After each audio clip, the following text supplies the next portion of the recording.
Bienvenidos a nuestra inmersión profunda en la historia del fútbol, Prepárense para un viaje fascinante. donde descubriremos cómo este deporte, que hoy en día apasiona a millones en todo el mundo, se transformó Desde sus orígenes humildes. hasta convertirse en el fenómeno que conocemos. ¿Sabían que el fútbol moderno, como lo vemos en la tele, tiene más de 150 años? Lo sorprendente es que sus raíces se remontan mucho, mucho más atrás en la historia. Lo curioso es que el fútbol no tiene un único lugar de nacimiento. Ah, ¿no? No. A lo largo de la historia encontramos juegos con pelota en diversas culturas, Ah, con elementos que nos recuerdan al fútbol actual. ya. Y lo más interesante es que estos juegos revelan mucho sobre las culturas que los crearon. ¿Cómo es eso? Bueno, pensemos en el cuju, un juego que se practicaba en la antigua China durante la dinastía. Interesante. En el cuju los jugadores debían pasar una pelota por un agujero en una red. ¿En serio? ¿Sí? Ya. A diferencia de los juegos de pelota europeos de la época, que a menudo eran bastante violentos y caóticos, el cuju se centraba en la habilidad y la finura. Entiendo. Es como si cada cultura hubiera plasmado su propia visión del mundo en su forma de jugar a la pelota. Entiendo. ¿Y? Es como si el cuju fuera una especie de ballet con pelota. Exactamente. Mientras que en Europa se inclinaban por un estilo más rudo. Exactamente. Y esa dualidad entre la técnica y la fuerza física ha estado presente a lo largo de la evolución del fútbol. Pero el cuju no es el único ejemplo. En la antigua Grecia tenían el episquiros Ah, y en Roma el harpastum. Ambos juegos con pelota, ya. que se jugaban con equipos y que implicaban una buena dosis de contacto físico. Ya veo. Entonces, desde hace siglos, la humanidad ya experimentaba con juegos de pelota, a cada uno con su propio toque cultural. ¿Bien? ¿Y Bien. qué hay de las culturas precolombinas de Mesoamérica? Ah, Tenían también sus juegos de pelota, ¿verdad? efectivamente. Los mayas y los aztecas practicaban un juego de pelota ritual muy diferente al fútbol, Ajá. pero con la idea común de hacer pasar una pelota por un aro. Aunque en este caso la pelota era bastante pesada y no se podía patear. Usaban otras partes del cuerpo. Imagínate la destreza que eso requería. Impresionante. Es como si el instinto de jugar con una pelota y llevarla a un objetivo fuera algo universal, Sí. pero cada cultura lo interpretó a su manera. Pero, ¿cómo pasamos de estos juegos antiguos al fútbol moderno que conocemos hoy? Para entender esa transición, debemos adentrarnos en la Edad Media Europea. Mientras que los juegos de pelota de la antigüedad fueron desapareciendo, ¿Qué?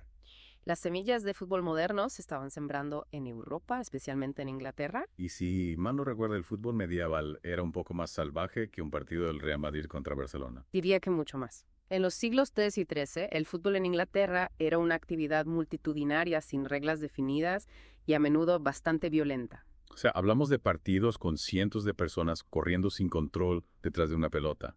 Eso sí que es un deporte extremo. Exactamente. Pueblos enteros se enfrentaban sin límite de jugadores con una sola pelota. Y un objetivo bastante simple, llevarla al otro lado como sea. Imagínate la escena.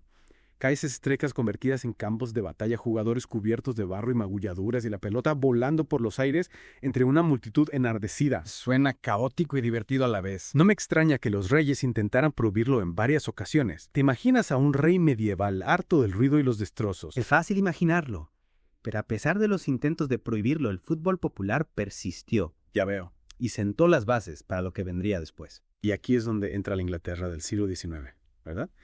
El fútbol comienza a tomar forma en las escuelas y universidades como Eton Rugby y Hereford, Exactamente. cada una con sus propias reglas. Es como si cada escuela tuviera su propia receta secreta para el fútbol.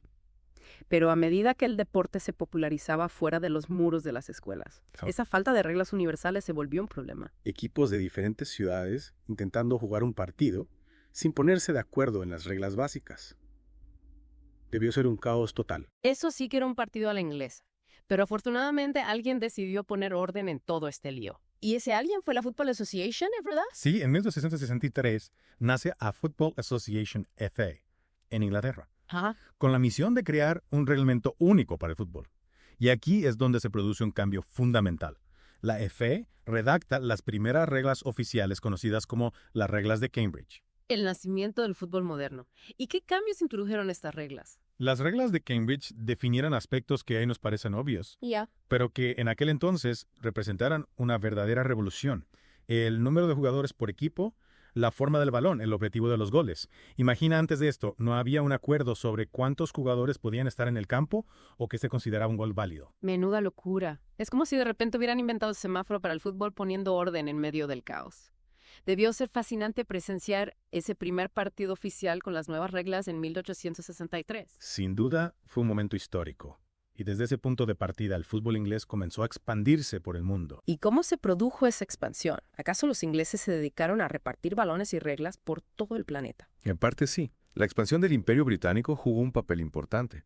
Los ingleses llevaron el fútbol a sus colonias. Claro. Y el deporte echó raíces en lugares tan diversos como India, África y América del Sur. Ligas y asociaciones fueron surgiendo en diferentes países adoptando las reglas de la FI como base. Es decir, que el fútbol inglés se convirtió en la semilla del fútbol global, pero para que el deporte se convirtiera en un fenómeno verdaderamente mundial, se necesitaba algo más que la influencia británica, ¿no? Correcto. Se necesitaba un organismo internacional que unificara aún más las reglas del juego y organizara competiciones a nivel global. Y así llegamos a un momento clave en la historia del fútbol, la creación de la FIFA. La FIFA, el ente rector del fútbol mundial. ¿Cuándo y dónde se fundó? La Federación Internacional de Football Association o FIFA se fundó en París en 1904. Con la participación de 7 países: Francia, Bélgica, Suiza, Dinamarca, Países Bajos, España y Suecia. Su objetivo era unificar las reglas del juego y promover el fútbol a nivel internacional. Y a partir de ese momento, el fútbol ya no tenía fronteras. Exactamente.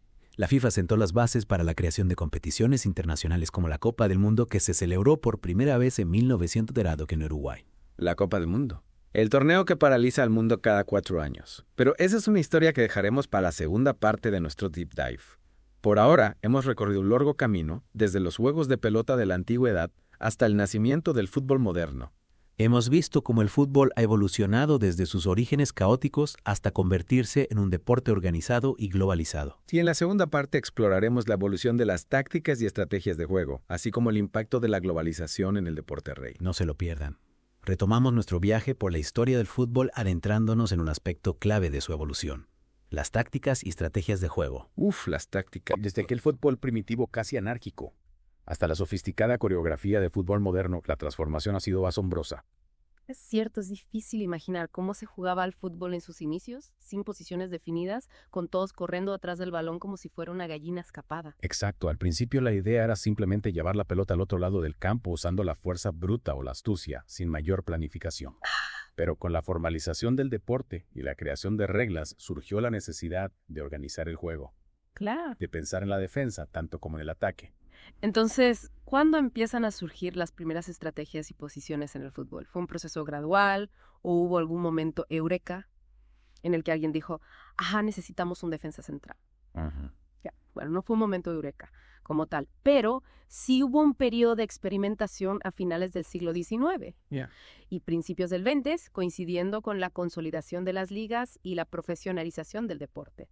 Los equipos comenzaron a probar diferentes formaciones y tácticas buscando la fórmula mágica para ganar. ¿Y cuáles fueron algunas de esas primeras tácticas? Si pudiéramos viajar en el tiempo a un partido de principios del siglo XX, ¿qué veríamos en el campo? Probablemente verías una formación 2-3-5 conocida como la pirámide. La pirámide. 2 defensas, 3 mediocampistas y 5 delanteros. Pues sí, ¿no? 5 delanteros. 5 delanteros. Es casi como si no se preocuparan por la defensa en absoluto. ¿Acaso los porteros de aquella época eran superhéroes capaces de detener cualquier disparo? Bueno, la verdad es que el juego era mucho más directo y menos táctico que el fútbol actual. Se priorizaba la velocidad y la fuerza física. Y los pases largos, buscando enviar la pelota a los delanteros lo más rápido posible. Los defensas tenían una tarea ingrata sin duda. Suena agotador tanto para jugadores como para espectadores. Pero me imagino que con el tiempo las tácticas se volvieron más sofisticadas, ¿no? No siempre se puede ganar solo con la fuerza bruta. Por supuesto. A medida que el juego se volvía más complejo, las formaciones se adaptaron. Surgieron sistemas como el WBANI 3-2-2-3, popularizado en la década de 1930, que buscaba un mayor equilibrio entre defensa y ataque. Se definieron roles más específicos para los jugadores. El líbero, el mediocentro organizador, los extremos. El fútbol empezaba a parecerse más al juego que conocemos hoy con sus diferentes roles y estrategias. ¿Y cuándo entran en escena los entrenadores como figuras clave en el desarrollo táctico? Los entrenadores visionarios empiezan a surgir a mediados del siglo XX. Personajes como Herbert Chapman en el Arsenal, Elenio Herrera en el Inter de Milán, Sí. Orinos Michels con la selección holandesa y su famoso fútbol total revolucionaron la forma de entender el juego. Esos nombres son leyenda, cada uno con su propio estilo e innovaciones tácticas. Chapman con su WM y su énfasis en la defensa, Herrera con su catenaccio ultra defensivo. Sí. Y Michels con su fútbol total donde todos atacan y todos defienden. Es increíble cómo el ingenio humano ha ido moldeando el fútbol a lo largo de la historia. Sin duda el fútbol es un deporte en constante evolución y las tácticas son un reflejo de esa evolución. Cada innovación táctica genera una contrarrespuesta como un juego de ajedrez a gran escala. Y con la globalización del deporte, las influencias tácticas se multiplicaron, ¿verdad? Ya no era solo una cuestión de estilos europeos. Exactamente. El intercambio de ideas y la llegada de jugadores y entrenadores de diferentes países enriquecieron el fútbol a nivel mundial. El estilo de juego latinoamericano con su énfasis en la técnica individual y el juego bonito, la disciplina táctica europea, la velocidad y potencia física del fútbol africano. Todas estas corrientes se fusionaron creando un panorama futbolístico mucho más diverso y complejo. Es fascinante pensar en cómo la globalización ha transformado el fútbol. Antes, cada región tenía su propio estilo de juego. Ahora vemos una mezcla de influencias en todas partes. Y eso ha elevado el nivel de competitividad a nivel global. Ya no hay ligas menores. Cualquier equipo en cualquier país puede tener jugadores de gran calidad provenientes de diferentes partes del planeta. Y eso obliga a todos a mejorar para no quedarse atrás. Hablando de globalización, ¿cómo ha impactado este fenómeno en la popularidad del fútbol? Ha contribuido a convertirlo en el deporte más popular del mundo. Sin duda, la globalización ha jugado un papel crucial en la expansión del fútbol. Por un lado, ha permitido que el deporte llegue a todos los rincones del planeta gracias a la televisión e Internet. Claro. Y la mayor facilidad para viajar. Hoy en día, un niño en un pueblo remoto de África puede ver un partido de la Premier League inglesa o de la Liga Española y soñar con emular a sus ídolos. Es cierto, la globalización ha democratizado el acceso al fútbol tanto para los jugadores como para los aficionados. Ahora podemos seguir las ligas de todo el mundo, disfrutar de la diversidad de estilos de juego Sí. y sentirnos parte de una comunidad global de apasionados por el fútbol.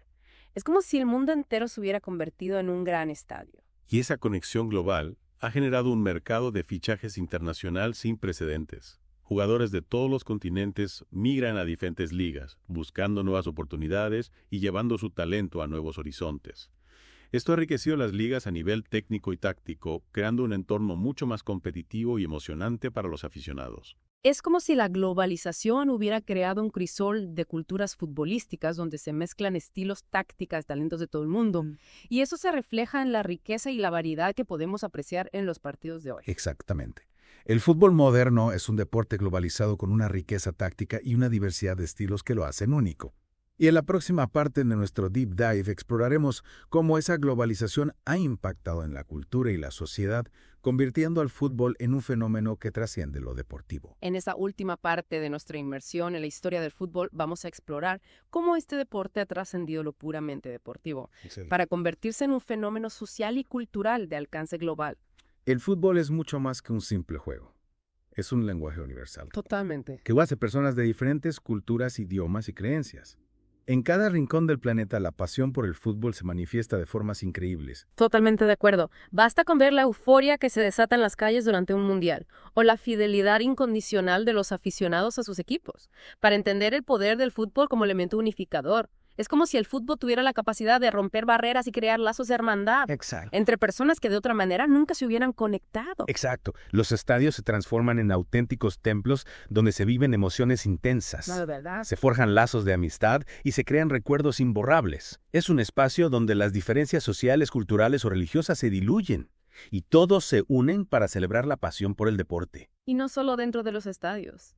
El fútbol está presente en la vida cotidiana de millones de personas, en las conversaciones, en los medios de comunicación, en la moda, en la música. Efectivamente. Es una parte integral de la cultura popular. Efectivamente. El fútbol inspira canciones, películas, libros, obras de arte.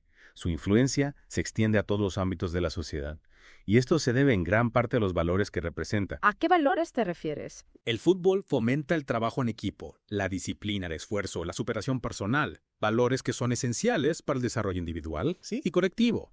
Además, promueve la inclusión y la diversidad, ya que reúne a personas de todos los orígenes en torno a una misma pasión. Es interesante cómo el fútbol, a pesar de su aparente simplicidad, puede transmitir valores tan profundos. Y esto explica su enorme impacto social, especialmente en comunidades desfavorecidas. Así es.